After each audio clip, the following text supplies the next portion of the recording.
Welcome everyone for this webinar. We are thrilled to have you all in here. And we are going to focus on this webinar like in three key ideas: composable commerce, website performance, and digital accelerator, digital acceleration. And we're happy to have you all here. And I will pass you to Shawn. Great. Well, I'll dive in. Thanks for joining today. We have some time for Q&A at the end, so if you have questions, please pose them in the either in the chat or in the questions panel. We got 2 talks, 15 minutes each or so, and then some time for Q&A at the end. So today I'm going to be talking about web performance, what it takes to run a fast site at a large brand.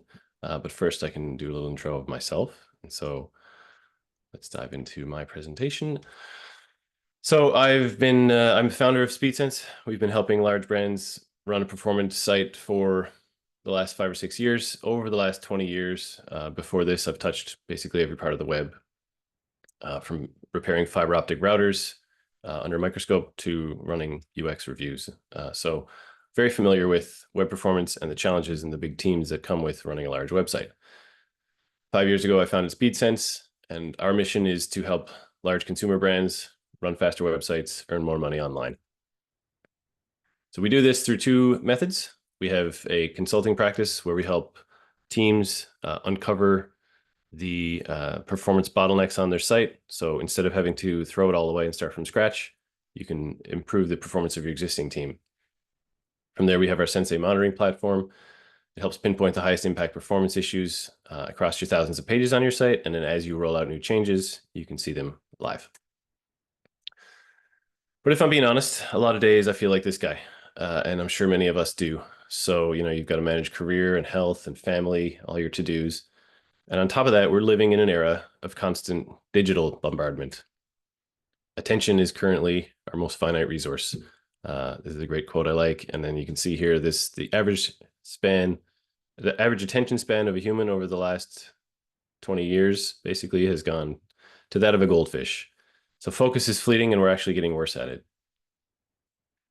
So today I'm going to try and hold your attention for 15 minutes and wish me luck. And to do so, we're going to explore our friend's mental spaghetti here. So we'll say you're him, and one of these tasks on your to-do list is that your friend John is getting married in 3 weeks, and you need something to wear. So you've got the suit, really just need a shirt. And so we're going to explore what that looks like from your perspective. Let's make it simple. You already know your size. You already know what color you need. Like, it should be easy. So we just do a quick search one day at work while you're taking a break. Wedding shirts for men. And the next thing you know, your boss peeks his head over your cubicle and he says, "Hey, buddy, working hard?" Okay, sure. Lay it down.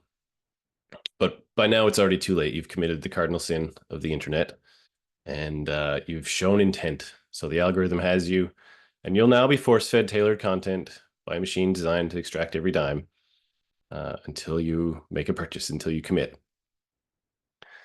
So anyway, you go back to work. You go home later that night. You're relaxing, decompressing, catching up on your feeds, and soon enough, inevitably, you get hit with an ad.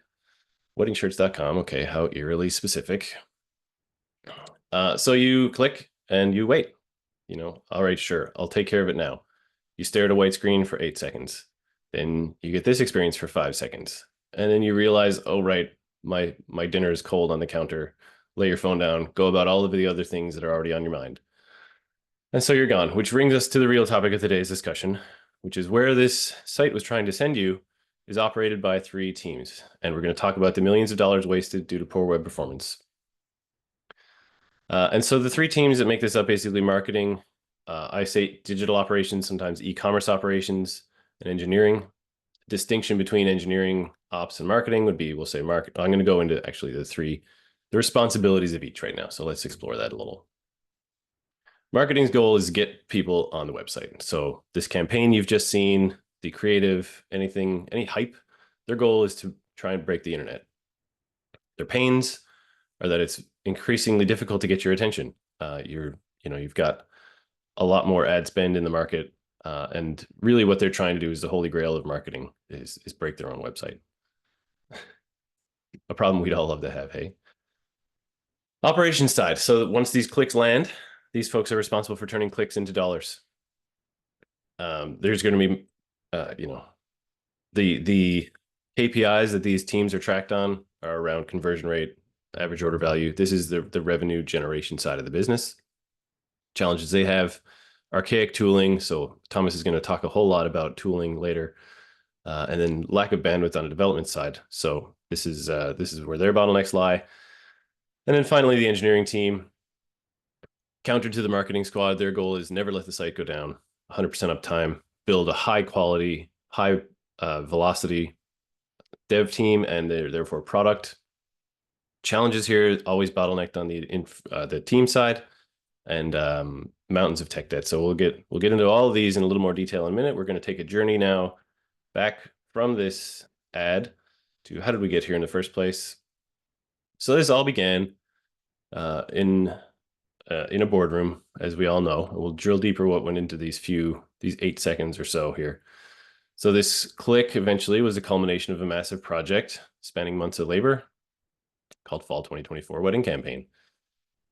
So in my time leading or working with leading brands, I've seen the same playbook every season. I'm sure most of you are familiar with this. There's a massive continuous machine designed to elicit that precious click, sorry.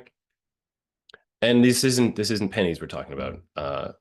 Feel free to criticize or question any of these assumptions, but this is generally a pretty standard squad to make up a project like this. This is about what we're going to deploy to get traffic on site, and there's internal and external resources to manage.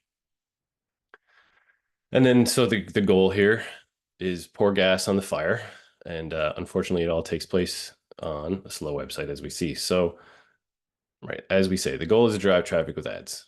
We're going to, between that click on the ad on Instagram and landing on the website, a couple of things happen first. Initially, there's a handover between like leaving Instagram and getting to your website. And so that there's going to be delay just in navigating, and that this is this white screen phase.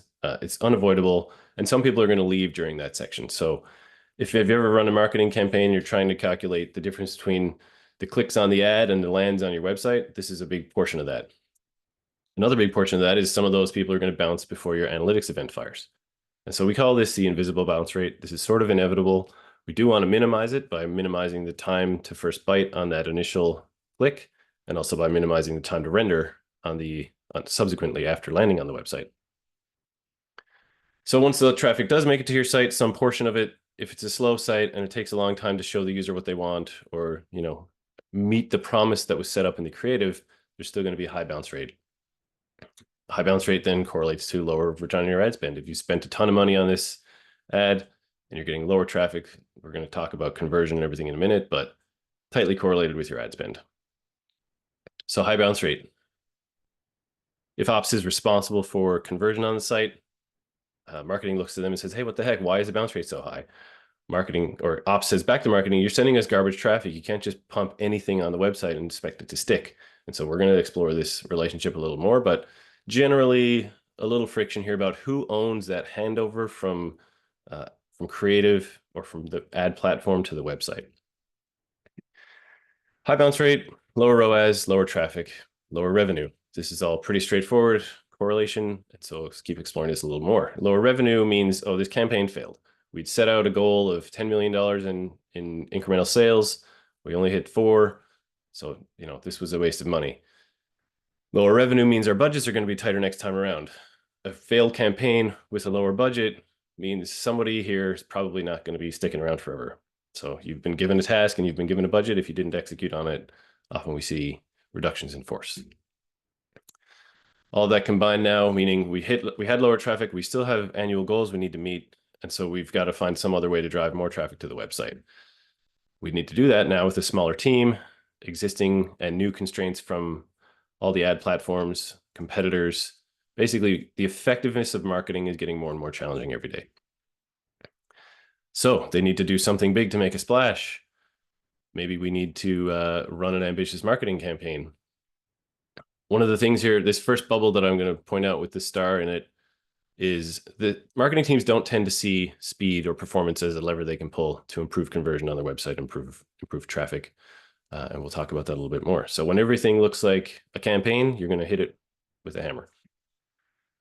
Okay, let's dig in a little more here. So a slow website also leads to poor SEO ranks. Google isn't very explicit about much, but they've been explicit in saying that faster websites are going to rank better.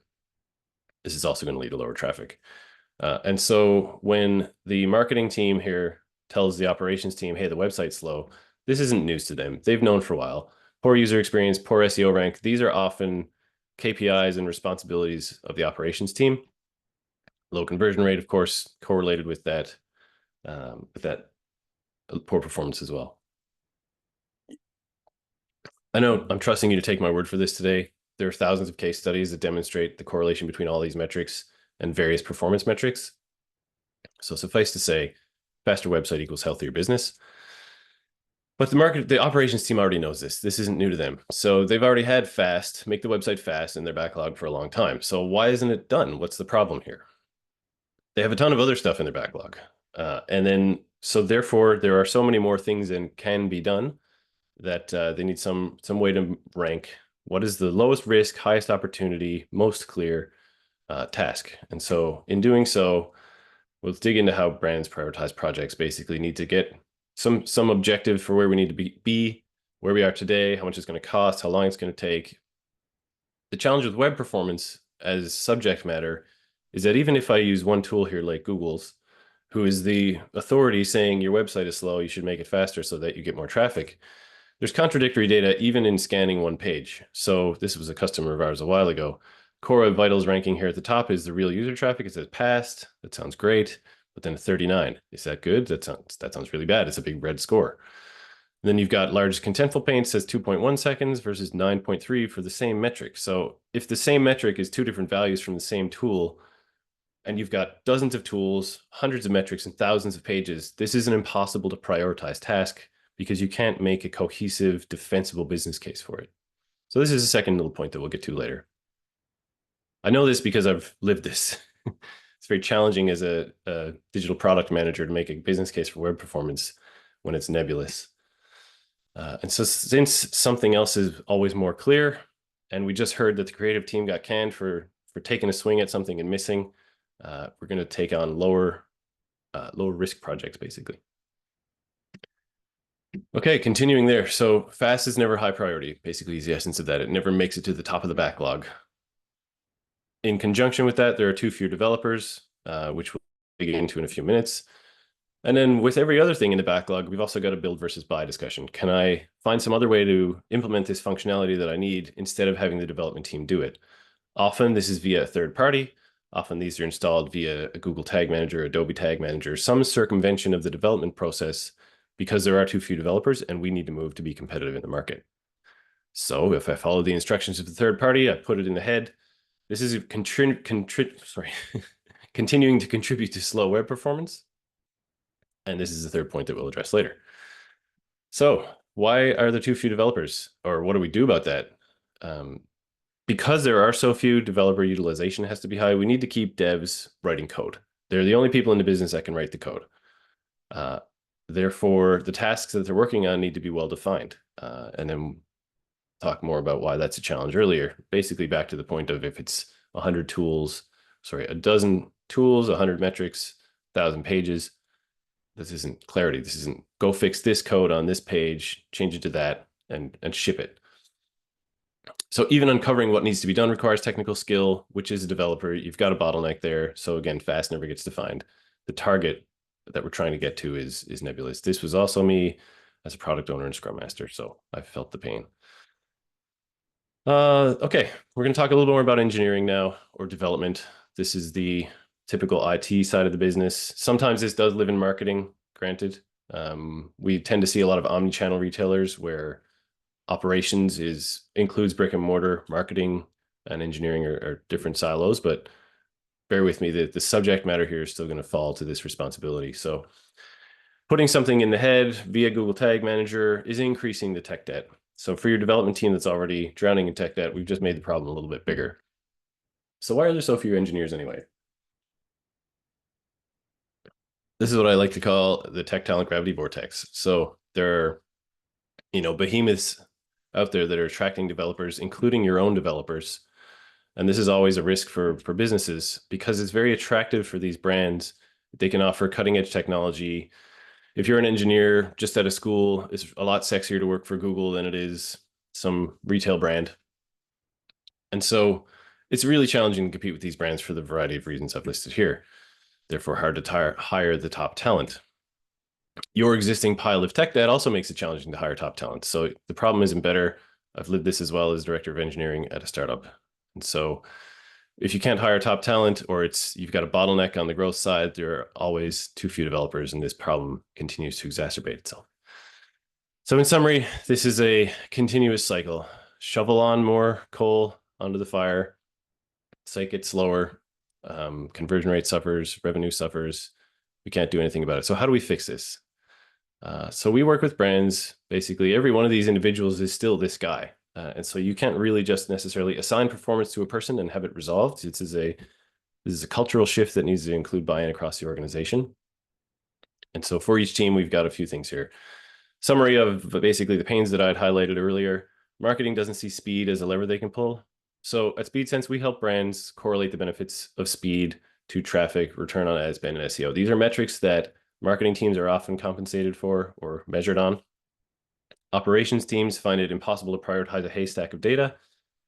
We do this by merging user behavioral data from Google Analytics, and then we rank every opportunity by how many pages are going to be affected, how big a change will it make, what is our confidence, is highly supported in the industry, and how long is it going to take.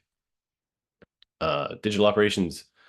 Right now, inlining third-party code in the head as per instructions. So a holistic view of first-party and third-party code and helping maintain responsibility for that is critical. Engineering has a lack of clarity on their performance tasks, so we help them create a defensible roadmap with implementation instructions and considerations. And then finally, managing tech debt in the legacy stack, we coach development teams and QA teams and product teams on how to actually implement these changes in the wild. That's it for today. Thank you for your time. And now I'll introduce Thomas, who introduced himself earlier, but he's going to talk about his pragmatic guide to composability. All right, Thomas, take it away. Thank you, sir. And you have completely outdone yourself as it relates to presentation quality. So I will do the traditional thing of Google Slides and flick through them all. It's not a contest. Not a contest. Awesome. So appreciate that, Shawn, and running through it all. I guess a really quick overview. Orium is a leading composable commerce consultancy and system integrator, specifically focused in the Americas. Our goal is to adopt the best in breed tools, technologies, solutions, and partner very closely with them and our customers to ensure that we can help brands move really quickly and innovate in the channels that they work in. A quick background, like Shawn had given, I haven't had every single role within an e-commerce company. What I have been fortunate to do is I've led our go-to-market and sales efforts at Orium for the last almost 5 years. And the pleasure of that is we just focus on composable commerce. So I've been part of more than 100 plus commerce projects and initiatives. And all of those projects have been focused on this buzzword of composable and headless. And if you're finding yourself saying, I don't really know what those words mean or are, then that is the exact thing that I'm trying to get to some definition of today and dig a little bit further in as well.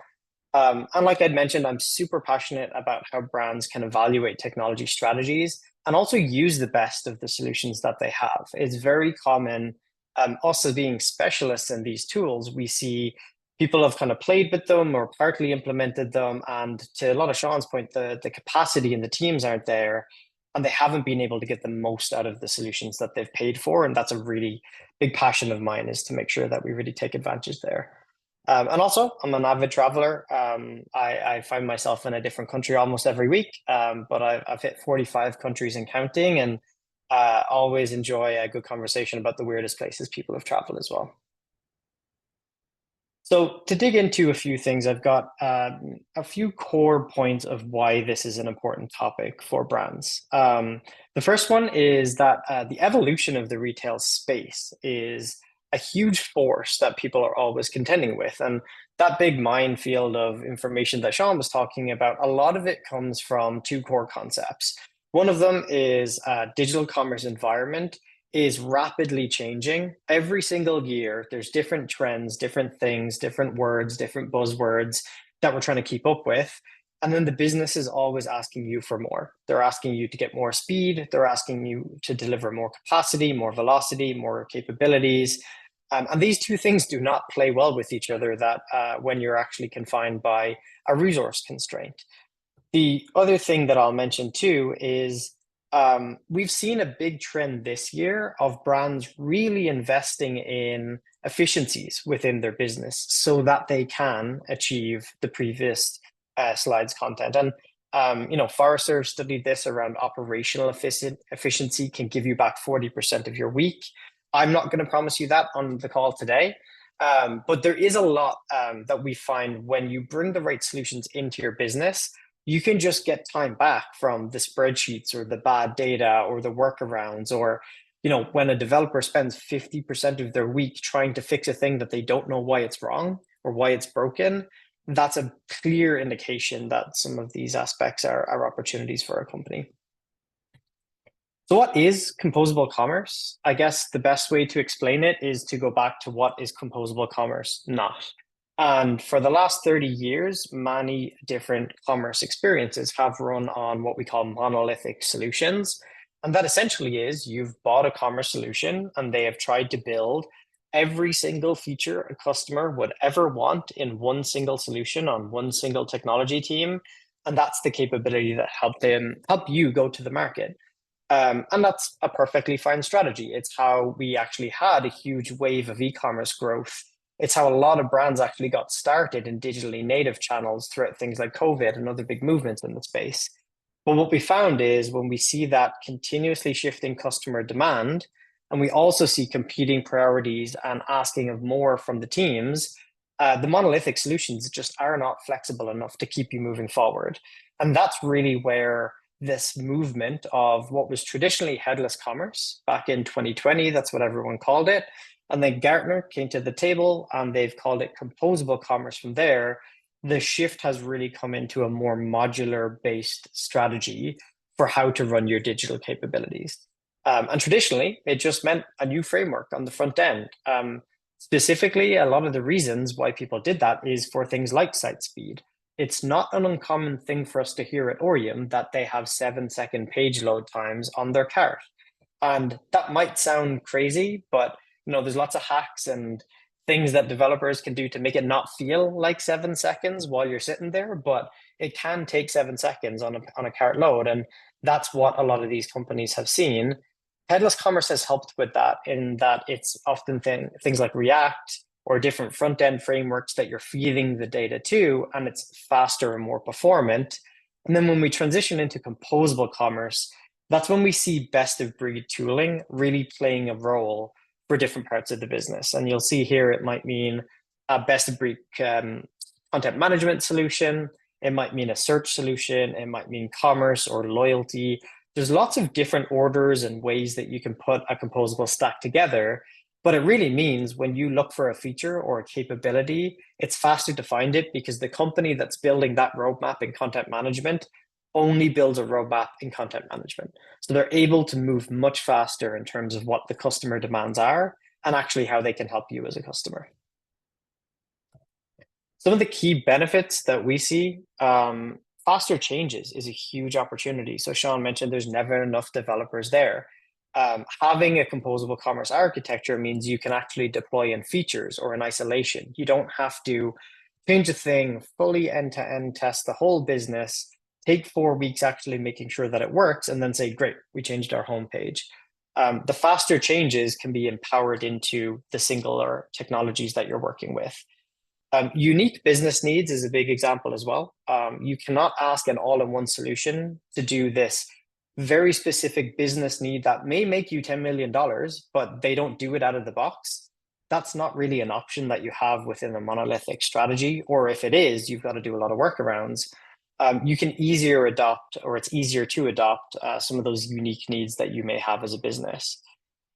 Keeping up with customer expectations, it can be as small as I've heard some of our customers, Taylor Swift had a concert in a certain city. It went really well. Something hit the news. Great. The next day, the homepage is a Taylor Swift marketing promotion.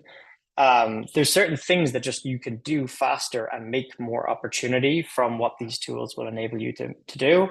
And then the last one, which is a huge topic, is how do you empower the business users, the operations teams that Shawn spoke about, or the marketing teams that Shawn spoke about? How do you just give some of the power back to that team so that they can do more and you're not relying on your IT and operation and development teams to be able to make the small changes and move fast as a business? You're empowering those business users to be successful on their own. And then, less finger pointing, less of the arguments, and hopefully more of the success that comes with it.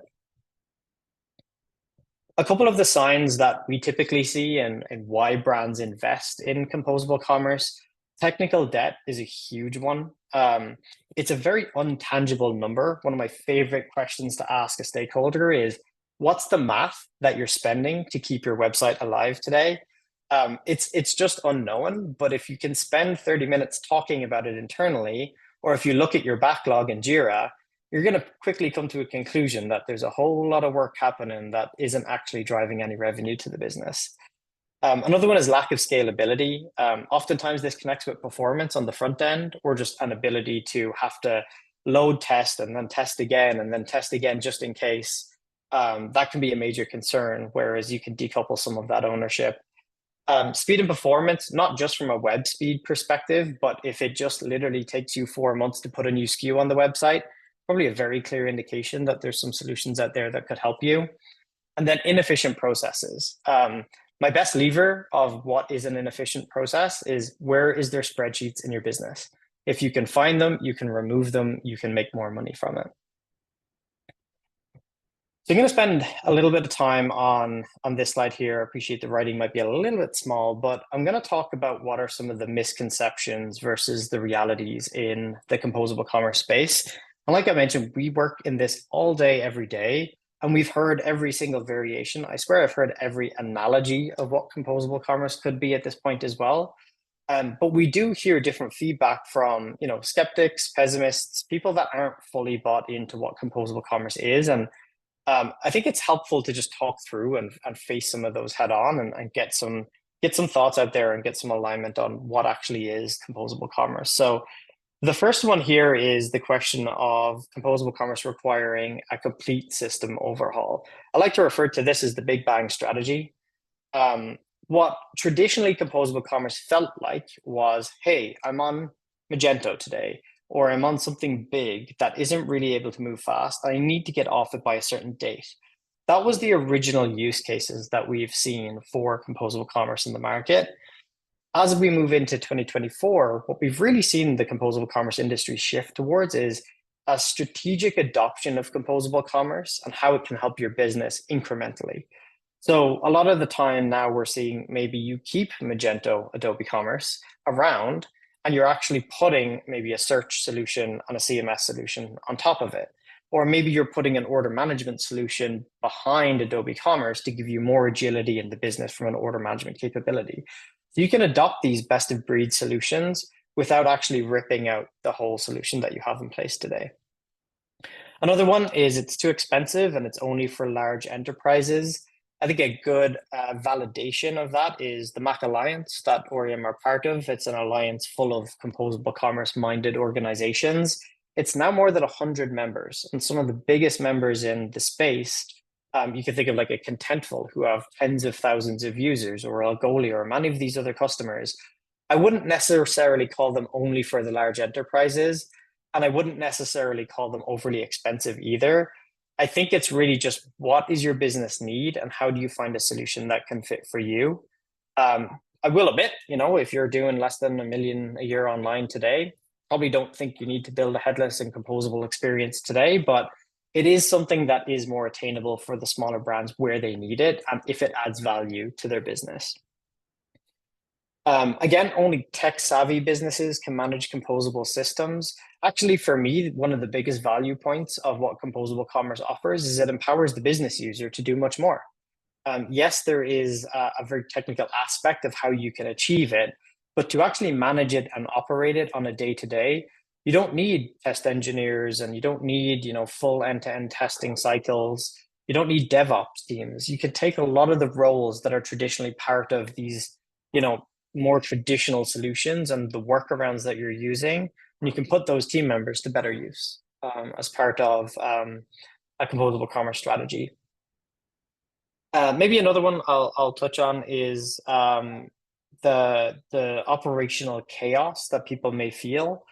And I get that. I get where it comes from. If I buy a CMS and I buy a commerce and I buy a search and I buy all these solutions, one, I've got to procure them. That feels really difficult. How do I do that? And then two, how do I implement them all in harmony and make sure that they work well together? There's a concept in composable commerce called package business capabilities. It's really where you take the thinking out of some of these strategies and just have a best practice of where it's all used together. A good example of that are things like accelerators. I won't humbly brag about Orium, but accelerators are very common in the space now in that they solve a lot of the setup and the configuration and how everything works in harmony together for you, so that these systems actually can get better time to value and operate in a more synergistic way.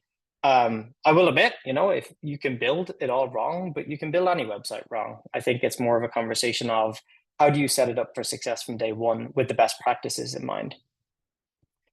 The last one I'll talk about is ROI. Shawn mentioned an interesting topic of how do you point the finger at speed and how do you actually build that business plan to execute on speed.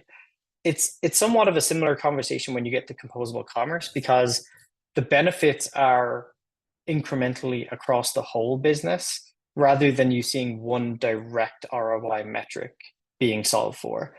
Just because you build a composable commerce website does not mean you're going to 5x your conversion rate tomorrow morning, unless you do have a 7-second load time on every single page on your website. But I think a key aspect that I'm trying to champion here is the ROI is across every single team, and it's across areas like efficiency, features, capabilities, operational costs. I think the important aspect is to document down what is the current state of all of these different topics. How do you understand how much it's costing your business today? And that is exactly where I try to find the ROI as quickly as possible is, great, we can actually move faster now. And a really good example that I might give of that is, a lot of our customers will launch a composable commerce experience and the marketing team will log a ticket to go change the homepage. And the IT team's first response is, why are you logging tickets to do a thing that you have a tool for now? And you can schedule changes, you can manage SEO, you can make all of those changes yourself in a business user. The developer's salary of reading that ticket, pulling it down, making that change, testing it, making sure it's logged in the sprint, making sure it's talked about at every single sprint review, and then goes live, and the time that you've missed from when that content changes to when the customer actually sees it, that's the ROI of composable commerce for me. So where do you get started? Great, I've sold you on the strategy. I would say that I like to pivot this away from, hey, let's just go run a composable commerce, and start to have a think about where in your business would best benefit. The first one I have here is around front-end modernization. A lot of that is around site speed. How do you just get better performance, better accessibility, better, maybe it's even the fact that you just don't have mobile fully optimized. That's another thing that we hear quite commonly is everybody assumes mobile devices are software these days, but it's not really yet. Some front-end modernization often comes down like a headless deployment, or where does React and Next.js and some of these amazing frameworks come to the table. We often at Orium look at omni-channel enhancements. Maybe you already have a CMS in your business and you can introduce the content management capabilities into a store or a mobile app or some other channels that could be opportunistic for your brand. Online and offline experiences is another huge opportunity of composable commerce. There's a whole ton of data that lives in silos in organizations that have not traditionally been able to make it to the customer experience. And what we spend a lot of time doing is pulling that data, out of the AS400s or out of the holes that they're in, and make sure we can expose it into the web experiences with some of these tools and capabilities. Operational efficiencies, I think I've talked about that one quite a lot, but I think there's always opportunity around content management workflows and content governance and strategy that people can lean into. And then the last one, I think, is a big opportunity for a lot of brands that can launch into new regions. a benefit of composable commerce is you can, again, launch incrementally. So maybe you're expanding into a new brand that you're selling a discount offering on, or maybe you're exposing into Canada or Mexico for the first time and you've not done that before. I think these are other opportunities of where we've seen companies invest initial launches of composable commerce. A couple of practical tips that I always like to reframe, and it's just, you know, my 2 cents worth of how people should really look at this space. It's got to be customer centric first. There are burning platforms out there like, hey, we've got a renewal cycle that we have to get rid of this technology by, et cetera, et cetera. But wherever possible, the first conversation in your business should not be, we want to achieve composable commerce. In a pragmatic guide to how you achieve composable commerce, it's taking a customer-centric approach first and thinking about the output and the value to your customer that you want to deliver, and then bringing it back and saying, great, what are the solutions and approaches that we can take to solve this? Another one, which I think is always a fun exercise, is system inventory lists. Do you even know the number of technologies that you have in your business that might be duplicating? To Shawn's point, you know, stick the Martech stack onto the header of a website. Those tags add up over time. It's usually in the 20s and 30s that we see them, and you'll ask the marketing team, hey, what's that one for? And they'll say, I don't know, actually, that one's there for 2 years. We forgot about it. So having a good understanding of what's in place today and when it might be changed or renewed. Another one is having a great partner on great platforms to work with. I've seen a lot of cases where people might try to do this internally, and maybe they haven't done it before. You don't have to outsource everything, but get the right level of help for you to be successful. Another one is cheaping out on the platforms, frankly. I guess there's no other way to say it. We see people saying, yeah, they're kind of like them, but these guys are a tenth of the price. It's probably for a good reason, and you might actually pay the price for that later on in the journey.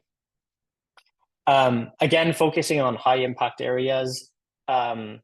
I think there's a common misconception of like, hey, why don't we just rip out one of the core parts of the experience, like the checkout? And of course, maybe the checkout gets better from that, but it's a big project and it has a lot of consideration. Maybe there's just 2/3 of the PDP that would benefit from some optimization opportunities instead.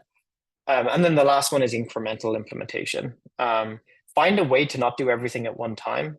The game of dependencies can kick in pretty quickly. And once one gets missed, it's a dominoes effect from there. And you're going to be chasing that timeline for the rest of your project. So finding ways to hit milestones, hit them well and successfully, and then champion and celebrate them as much as you can before you dive into the next one. So a few examples of where we've seen this and some of the work that we've done. Altitude Sports is an amazing customer in Canada. They sell a lot of sports gear across a marketplace full of different companies that they sell. They had some huge site performance opportunities that they wanted to achieve from their project.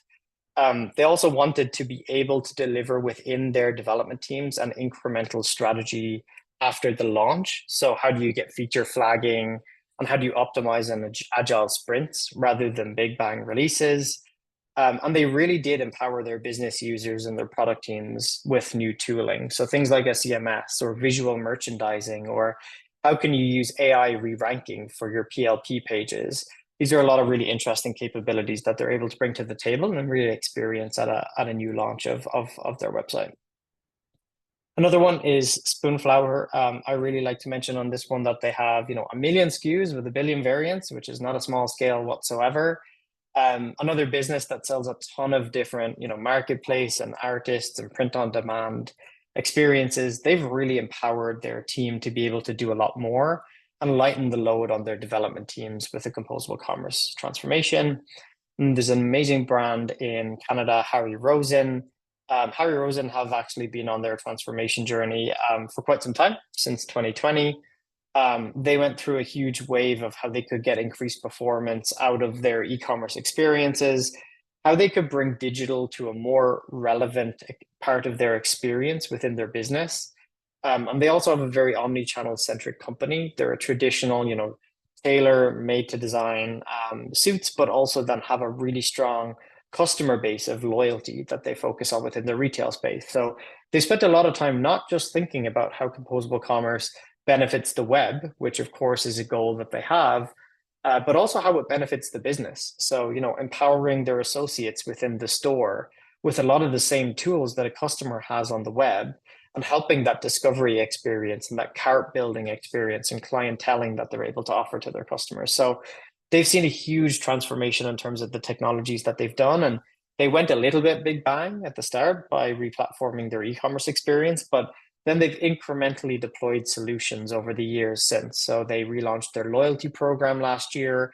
They've got their marketplace capabilities that they offer as well.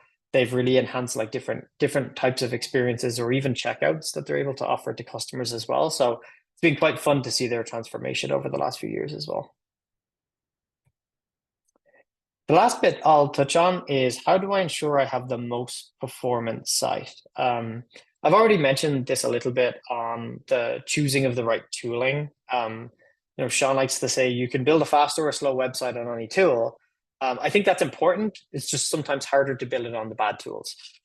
So I think having the right tooling at your fingertips is quite helpful for how your business can be successful. Making sure that you have the right approach to the front end and the experience, and not trying to do it on your own and be the hero, is a big part of what I think is important for site speed and performance. Another one is culture and governance. It can't just be one person's problem to make sure the website goes fast. It needs to be the type of thing that everybody is brought into, everybody cares about, and everybody celebrates when it's successful. And then the last one, which I think is a really important point, is you have to treat your site speed like a product or a program, meaning you can't just go fast and say, great, we took a lot of JavaScript off the website and now it goes a little faster. We'll talk about that again in 6 months and see how it goes. It needs to be part of the conversation, part of the roadmap, part of the opportunity for your company. And there's a lot of data out there that, Shawn can share more on, that really does speak to how impactful it is for a fast website and a customer experience. And people always kind of snub at it and say, hey, is it really that important? And I really think it is a difference maker for a lot of the companies out there. And I believe that's everything. A quick piece is, if you want to learn more about composable commerce, there is composable.com, which is a thought leadership hub that we use. We have a lot of content, a lot of thought leadership, a lot of master classes actually that you can learn and pick up on some tips. We've also got an open source React and Next.js front end on the composable.com. It's called Composable UI. It's a very performant front end that you can pull down and play around with and get an understanding of what a headless experience looks like. And then I'm more than happy to chat with anyone. You can scan the QR code, or you can get in touch with anyway. But I think the goal for now is we want to jump into some Q&A on what maybe some of the audience have, and make sure, what Shawn's brought up and what I've brought up, we can continue to have a conversation and add the most value for the group here. Okay, well, all right. Thank you, Shawn and Thomas, for these insightful notes. We're coming to this portion of the session. I see a couple of great questions coming through, so just keep them coming. I will start, so I will share some of the questions, and feel free, any of you, to decide who wants to answer or complement between you two. The first one comes from John. It says, I have always assumed that to build a performance site, especially with composable architecture, I will need to fully replatform. Can you explain how to start a small without the need for a full replatform? Shawn, I think that's a you question. You think so? Performance site. So can you repeat that? Is it a performance site without a replatform, or a composable site without a replatform? Or I guess both, right? Yeah. Can you explain how to start small without the need for a full replatform? Okay. Well, for performance perspective, yes, our methodology has always evolved around building a fast site with the tech and team that you have now.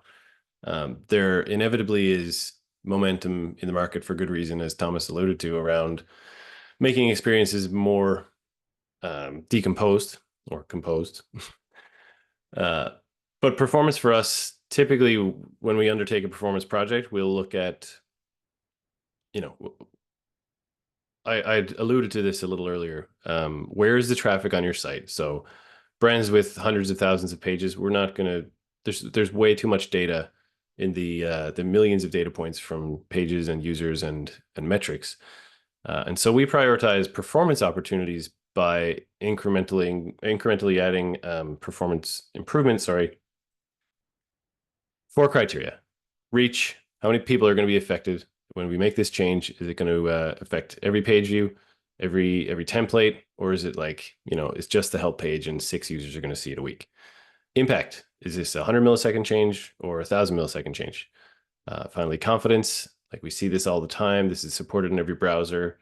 And then for brands to decide often is effort. How much do we want to invest in this overhaul? Is it depending on their tech stack, it may be trivial to migrate a certain feature from one platform to another, to change their image compression algorithm, to prioritize or deprioritize certain assets.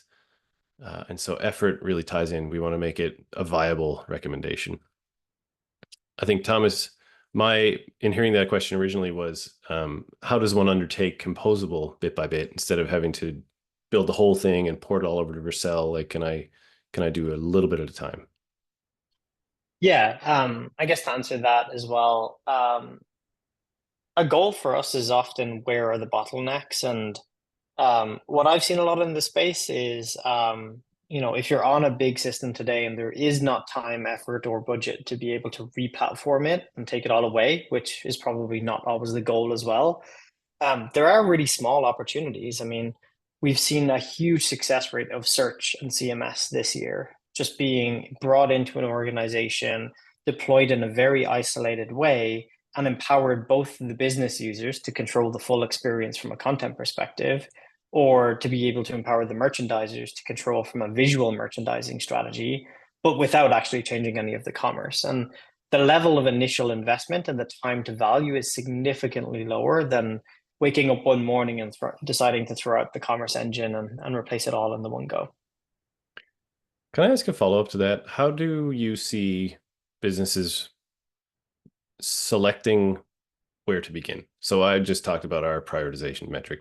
How do other brands think about where to begin their composable journey? Like, more specifically, which part of the website? Are there criteria?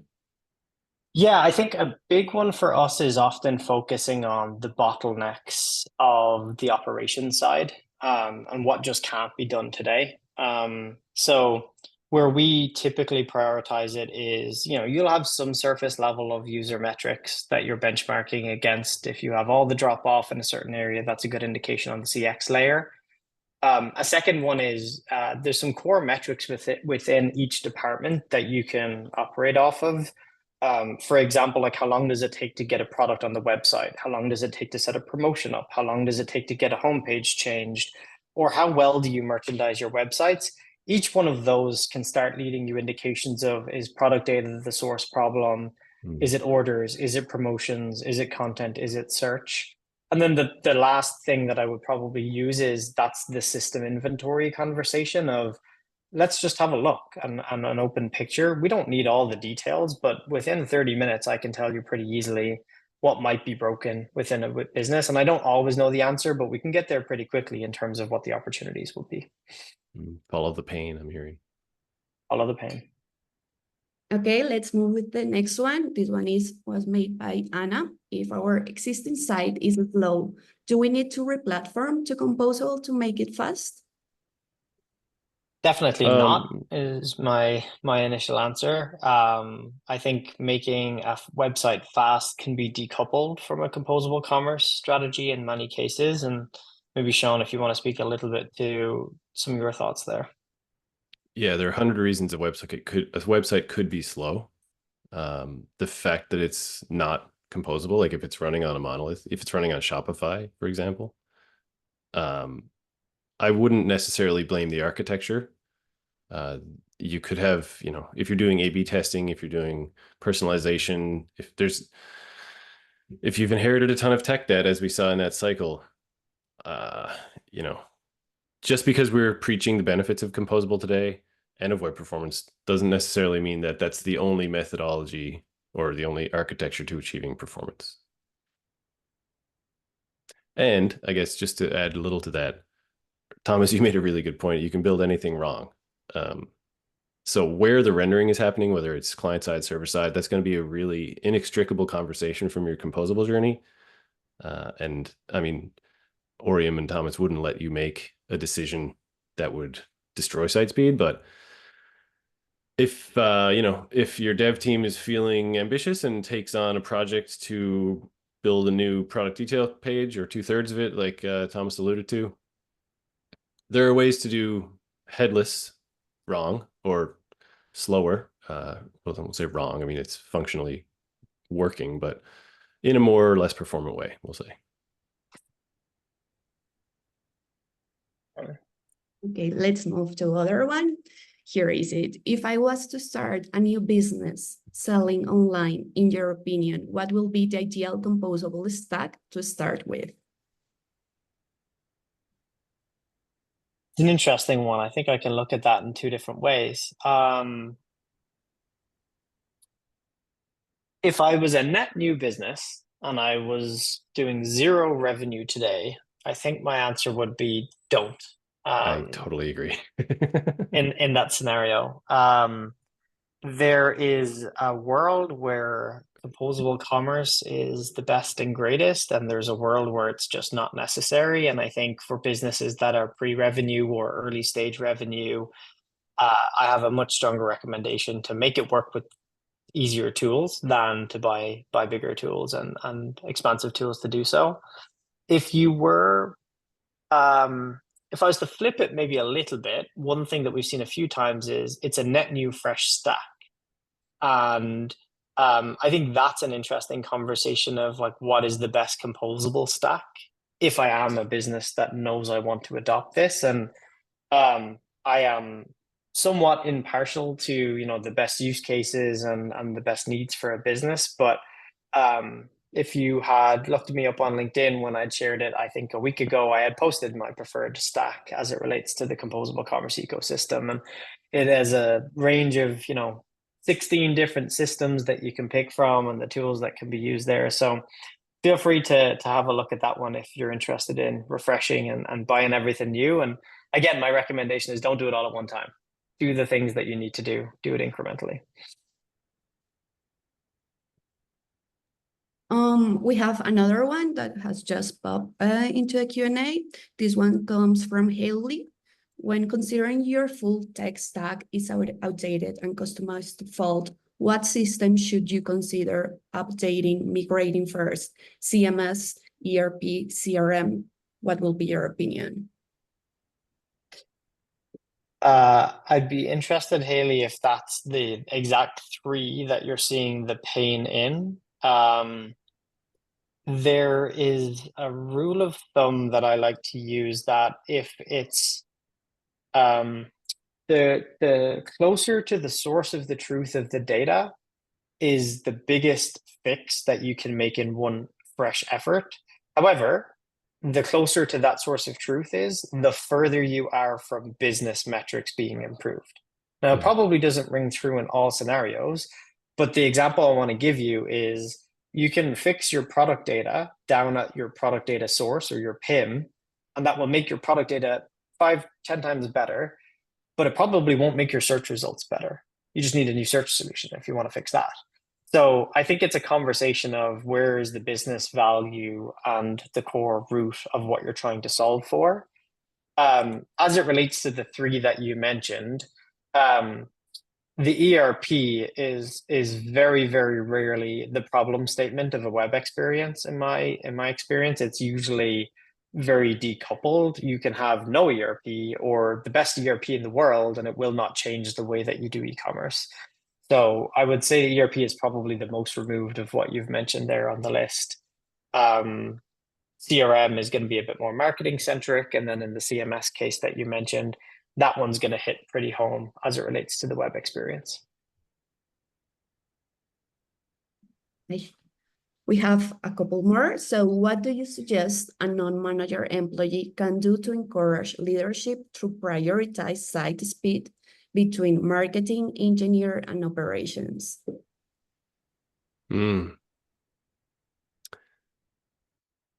I think the common thread between marketing, engineering, and operations is budget.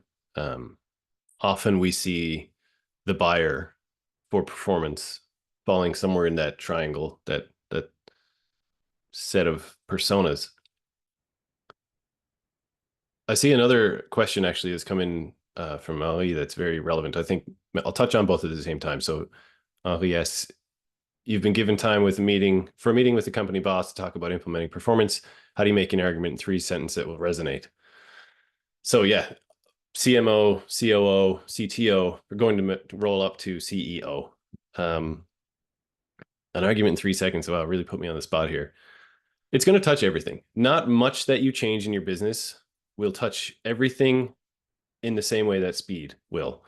There are thousands of case studies across hundreds of brands where X milliseconds improvement leads to Y improvement in bounce rate, conversion, revenue, carbon emissions, reduction in servers required. And so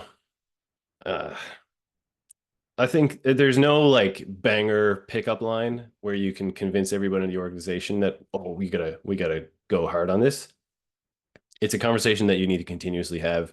And for the different department heads, speaking their language is typically very valuable. There is something that affects every department, similar to Thomas's point, right? Like there's inefficiency in the operations of every department because of archaic tooling. There's inefficiency in the outcomes or opportunity for a better outcome in each department because of performance. And so I would, just call me up. Let's chat about it. I can help you make that business case.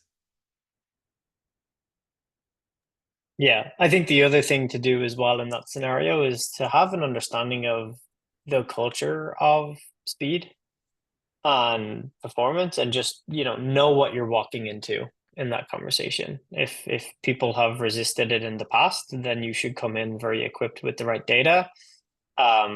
If other people have spent 6 months trying to fix it, maybe just bringing up the pain is another more painful conversation. So yeah, I think Shawn has probably got every way to tackle that conversation. The most rogue one, if someone doesn't believe that there's a correlation between performance and revenue, I'll often dare them to add 5 seconds of delay and see what happens. And no one's going to do that. So there's some underlying belief there. And actually, we've done an A/B test where it was performant version versus a non-performant one, and saw significant uplift. So there's ways to experiment in that way too. Anyway, we're at time. So I'll let you wrap here, Andrea. Yeah, well, a huge thank you for you two amazing speakers for sharing all this valuable content, and of course to all the audience for engaging and asking such fantastic questions. We will follow up questions in case you want to connect with our experts. Feel free to reach out to them. And also we will send the recordings of today's session, so keep an eye in your inbox. Thanks for joining, and until the next time, and have an amazing day. Thanks, folks. Thank you. Bye.